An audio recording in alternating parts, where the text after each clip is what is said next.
You know what? Beautiful day today. Anyway, I'm out about today uh, running my errands. My mom calls me on the phone and says I gotta go to the high school where my brother's at because he accidentally grabbed the wrong key or something. My dad, he has a pickup truck. Anyway, my brother, when he went to school this morning, he grabbed the wrong key. So I gotta go to the high school and get a hold of my brother and get the truck key from my dad's truck. So I go into the high school, get a hold of, the person there at the desk, whatever classroom he's in. They tell him, okay, your brother will be right down, have a seat. So I have a seat in the office. I look up at the TV, and that's when the second plane hit the second tower. And that's where I was 15 years ago today, 18 years old, in the office of my brother's high school, trying to get a truck key from my dad's truck from my brother. My brother was 16, I think. Yeah. I was 18 years old on I think it was on a Tuesday. I look up at the TV. I watched it live, and I watched the damn second plane hit the damn tower live. I'm like, what the fuck? I thought it was a commercial. When I first seen it, I thought it was a commercial for a movie or something. Or commercial for something. I looked back up there, and this wasn't no fucking commercial. This is real. I'm like, what the hell? There was a few other students in the office, and they're staring at the TV, and I couldn't even believe it was real. So on the way to going to my high school, after I did what I had to do at my brother's high school, I had to go back to my high school, which was in Waterford Township, Michigan, at the time. So on the way to going back to my high school, I heard on the radio that a plane hit the Pentagon as I was on my way to the school. Today is one of those days that you never forget where you were and what you were doing on that day. It's like the JFK assassination, the Michael Jackson, when Michael Jackson died, and when Osama bin Laden was killed. Those are days that you know where you were and what you're doing when that shit went down. So that's where I was, and that's what I was doing in that day. I also had a girlfriend at the time.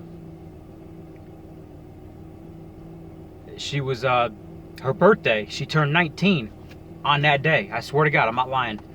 So, part of, when I got up that morning, part of my plan for the day was go see my girlfriend and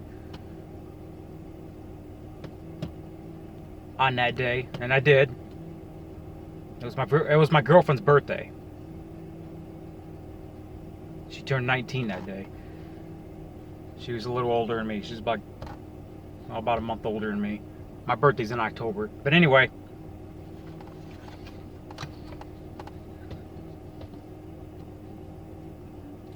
I believe 9/11 was an inside job. I believe, it's not like Sandy Hook. I don't believe Sandy Hook really happened. But I believe that 9/11 really did happen. Well, obviously it did. There's no goddamn phone. There's no question about it.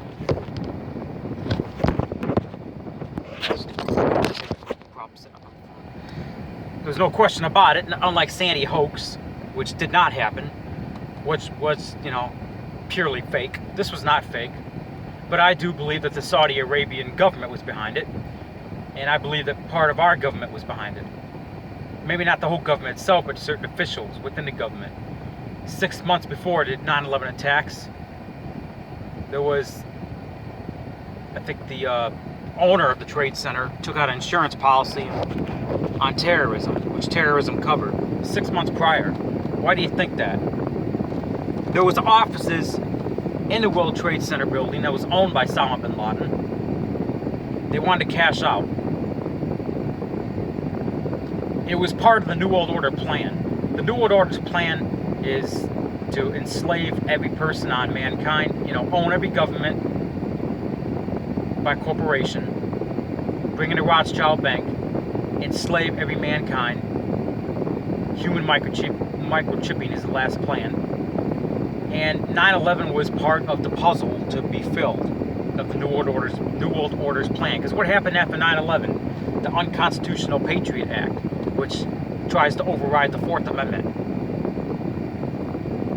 The establishment of the Department of Homeland Security and the TSA. TSA pedophiles, which can grab your nuts and make you go naked in a scanner and grab your balls. And you know, I'm not going to sit there when I go into an airport and watch my fucking kids be molested by some totally stranger. I'm going to kick his damn ass. And that's one reason I try to fly as least as possible.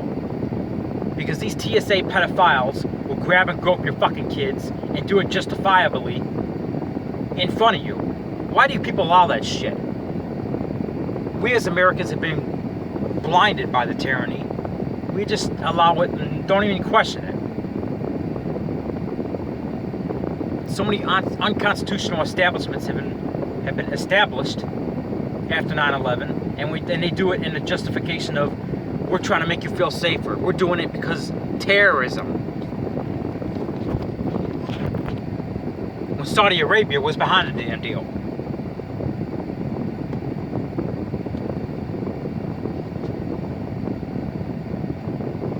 You would think that we wouldn't allow these jihadists in here after what happened at 9/11. No, we just opened the damn doors.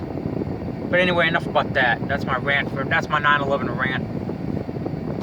God bless all the firefighters and police and the lost their lives and families that are affected. I send my condolences.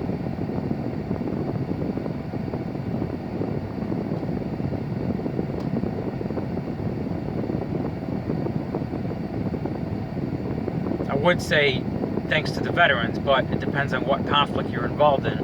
Some of these conflicts are New World Order fake wars. I'm not saying that the veterans are bad. I'm not saying that. You know, I'm not trying to bash veterans or anything like that. I mean, I do thank the veterans, but on the same page, what are you really fighting for? Because we go to fake wars for the New World Order agenda. You can't deny that. But anyway, today's NFL Sunday. My Arizona Cardinals are playing the New England Patriots.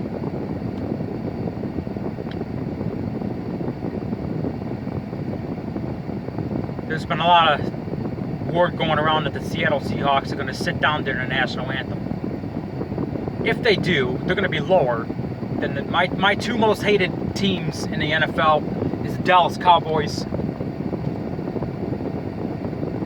and the Pittsburgh Steelers. I hate those two teams with the passion. I can't even begin to tell you how much I hate those two teams. If the Seattle Seahawks want to sit down during the national anthem, I'm going to see them lower than those two.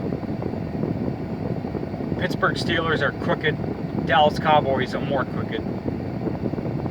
If you cannot stand for the national anthem, then you are the lowest of the low. I'm not going to boycott the NFL, which a lot of conservatives are calling for, the boycott of the NFL. I'm not going to boycott the whole NFL. I don't think the whole NFL is crooked. But allowing, you know, if you don't stand for the national anthem, it should be an automatic suspension in the NFL. What's mind-boggling is they still allow this Kaepernick to play football.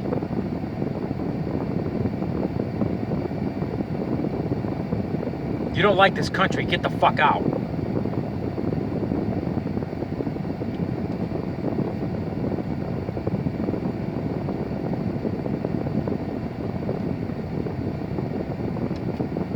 He has the freedom of speech. He has the freedom not to stand if he doesn't want to. But what this team should do is, you know, not allow him to play. And he'll fucking leave on his own. How about that? So yeah, he was exercising his freedom of speech. So he was well in his rights. I hate to say it, but that's the truth. He can also fucking leave if he doesn't like it. So I'm going to go get a pizza. I'm going to come back. I'm going to watch some football. Lots of teams playing right now. My picks, my week 1 picks, a lot of my picks are winning right now. So I got some good picks. The Even Stephen Rose sent me a message on Facebook and said, hey, you know, no, he sent me a message on YouTube saying, hey, good picks. I know how to pick them. So my Final Fantasy League payout, I know how to pick. So, you know, I wake up in the morning, I think about money, and I go to sleep thinking about money. That's the way I am. I love money. But one thing about money, don't let it engulf you. That's the thing. Don't let it, you know, come between you and your family. Money cannot buy happiness. Don't let it, you know, ruin you. There's people are so obsessed with money that it takes control of their life. Don't let it do that. I see money. I need money to survive, yeah, but I'm saying don't let it engulf you. That's all I'm saying. Obviously, there's things more important than money. There's things that money cannot buy. Well, that's the video. That's 9/11. My thoughts in NFL. Today's the first. This is the first NFL Sunday of the 2016 season. So it just happens to fall on 9/11. Coincidence? Well, that's the video. Cocaine guy.